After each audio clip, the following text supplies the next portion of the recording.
예, 오늘의 증시 브리핑 시작하겠습니다. 증시가 올라가지도 않고 내려가지도 않고 어정쩡하게 움직였고, 코스닥은 어떻게 올랐지만, 어쨌든 양시장 다 하락 종목이 더 많았잖아요. 그러니까 지수 자체가 빠지기 어려운 건 해외 쪽이 그렇다고 나쁜 재료를 제공하는 건 아니니까. 그러니까 마이크로소프트가 사상 최고치 경신을 하고, 미국 지역은행 문제 터졌을 때, 다음은 얘네도 위험할지도 몰라 그런 소리 들었던 게 찰스 슈왑이었는데, 찰스 슈왑이 오늘 12%나 급등을 했잖아요. 그리고 지역은행 ETF도 올라갔죠. 근데 이게, 미국의 금융주나 그러니까 마이크로소프트가 강하다라고 해서 우리 증시에 엄청난 호재가 되는 건 아니거든요. 근데 어쨌든 미 증시가 올랐으니까 우리 증시가 빠지지 않을 정도, 초반에 플러스 날 정도의 어떤 재료를 공급했다. 그렇지만 어마어마하게 급등할 정도의 재료를 넘겨준 건 아니다. 이렇게 볼 수 있죠. 그다음에 미국의 지표도 비슷합니다. 산업 생산이라든가 소매 판매라든가 이런 것들이 예상보다는 부진했지만 그렇다고 불황이다, 나쁘다 이렇게 얘기할 정도는 아니잖아요. 그러니까 미국에서 넘어온 재료 자체만 놓고 보면 빠질 정도는 아니야. 그렇다고 우리 증시가 엄청나게 급등할 분위기는 아니다. 이 정도로 넘어왔죠. 그러면 초반에 플러스로 출발하고 나면 우리 증시 수급에 영향을 받는 그런 구도가 만들어질 수밖에 없거든요. 근데 수급 구도에 영향을 줄 수 있는 업종들이 등장을 했죠. 오늘 같은 경우는 이제 바이오까지 강세를 보였는데 16조 원 가까이 민간 투자를 하고 2030년까지 수출 500억 달러 이제 목표를 한다. 이렇게 되면서 SK 바이오팜 같은 어떤 제약주들이 올라갔는데 이게 평소에 같으면 올라가도 별 문제가 안 되는데 2차 전지가 급등을 하면서 얘까지 움직여 버리니까 이제 수급 블랙홀 현상이 좀 심해지는 그런 양상이 나온 거죠. 오늘도 2차 전지는 강했거든요. 그러니까 에코프로 효과에서 시작돼서 이게 에코프로 BM, LNF 이렇게 이제 급등을 했는데 오늘 시가총액 1, 2, 3, 4위를 놓고 볼 때 시가총액 1위와 4위인 에코프로 BM, LNF 두 종목이 올린 지수가 10포인트가 넘었거든요. 오늘 코스닥 지수보다 두 종목이 올린 지수가 더 많아요.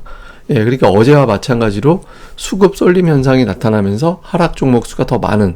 다만 이제 두 종목의 합산 거래 대금이 어제보다는 좀 줄어들어서 어제보다는 하락 종목 수는 조금 줄어드는 정도의 흐름이 나왔죠. 그래서 어쨌든 조금씩 거래 집중 현상을 완화는 되고는 있지만 오늘 여기에 이제 또 제약주까지 움직이다 보니까 하락 종목 수가 많은 현상이 이틀 연속 이어지게 됐다. 우리가 이제 이렇게 보면 될 것 같습니다. 수급에서는 외국인 투자자들이 양시장 다 팔고 막판에 이제 매도를 좀 줄이긴 했지만 특히 선물을 많이 팔았는데 저는 이 선물이 외국인들의 선물이 이번 어떤 이상한 장세의 어떤 요인 범인 중에 하나라고 보거든요.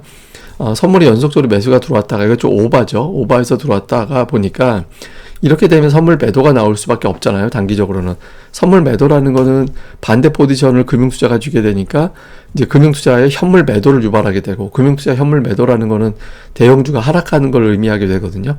그러니까 대형주가 눌리게 된다라면은 툭 건드리면 지수가 훅 하고 밀리는 현상이 쉽게 나오게 되니까 이렇게 되면은 시장을 흔들고 하락 종목 수를 늘리게 만들고 이렇게 흔들어대기는 되게 좋죠. 그러니까 지금 수급 환경이 약간 이제 그렇게 된 측면이 있고 종목도 보면 특정 업종에 좀 매수가 집중되는 현상을 보이잖아요. 외국인들은 다행히 오늘 삼성전자 매수하긴 했습니다. 그러니까 지금 최근 한 달 이전부터 보면 이틀 연속 삼성전자를 매도하진 않거든요. 그러니까 삼성전자가 매수에 어쨌든 하루 나가면 그대로 들어온다라는 점, 그 외에 이제 자동차주, 그 다음에 이제 조선주 쪽이 포진해 있는 게 외국인들의 특징이었고요.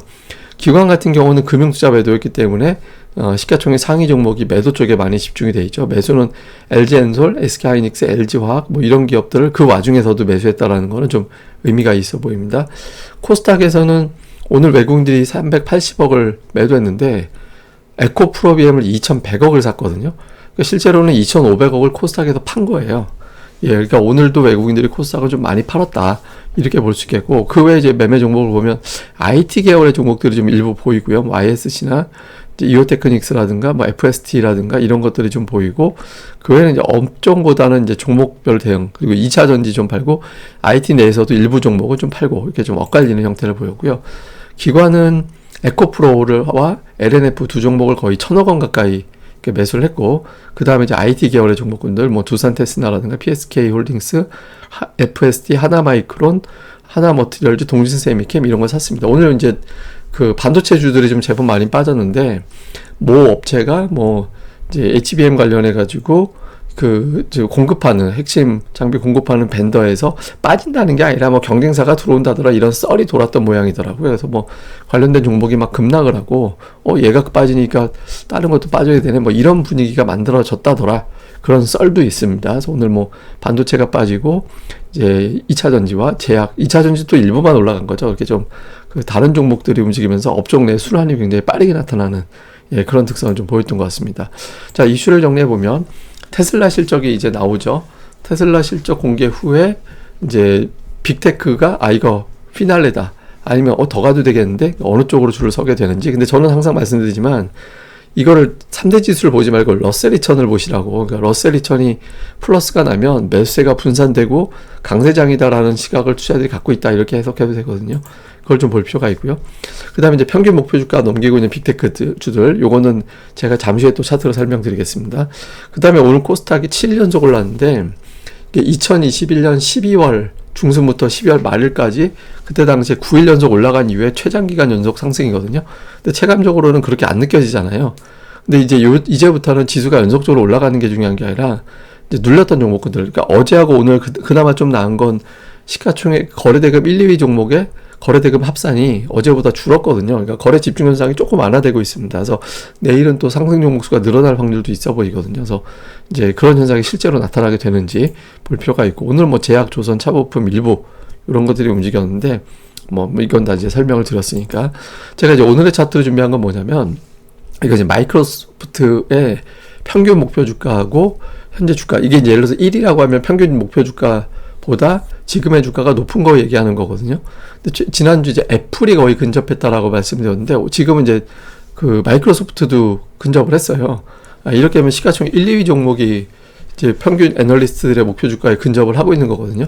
그러니까 지금 이렇게 되면 목표 주가가 상향이 되거나 이 종목이 빠지거나 이제 둘 중에 하나가 돼야 되는데, 투자들이 원하는 거는 전자 쪽이잖아요. 그러니까 이렇게 됐을 때 시가총액 1, 2위 종목이 그냥 무시하고 올라가든가, 아니면 대안주로 다른 종목군들, 대형주들이 치고 나가기 시작하든가. 그러니까 미국에서 나름대로 되게 중요한 변수고, 저 흐름이 어떻게 되느냐에 따라서 이제 아시아 증시에도 또 영향을 줄 수 있거든요. 그래서 요 구도, 그러니까 미국에서 마이크로소프트가 여기서 추가적으로 움직임이 나올 수 있는지, 이게 시황상 또 나름은 중요한 데이터니까 이런 것들을 좀 많이 봐주시면 좋을 것 같습니다. 그리고 이제 오늘 보면 반도체, 2차 전지에 이어서 제약주가 또 강하게 치고 나갔거든요. 근데 제약은 대표적인 좀 눌린 종목군 중에 하나잖아요. 그래서 여기서 이제 순환매로 뱅뱅 돌 가능성도 있어 보이긴 하거든요. 그래서 코스닥에서의 이번 주에 좀 새롭게 부각되는 종목군들이 뭐가 될 거냐. 일단 제약이 오늘 튀어나왔는데, 제약 이외에 또 다른 게 될 건지, 아니면 요 제약 2차 전지, 반도체, 뭐 예를 들어 조선 부품, 하여튼 그러니까 조선 부품인데 시가총액 비중이 낮아서 좀 빼놓고 오면,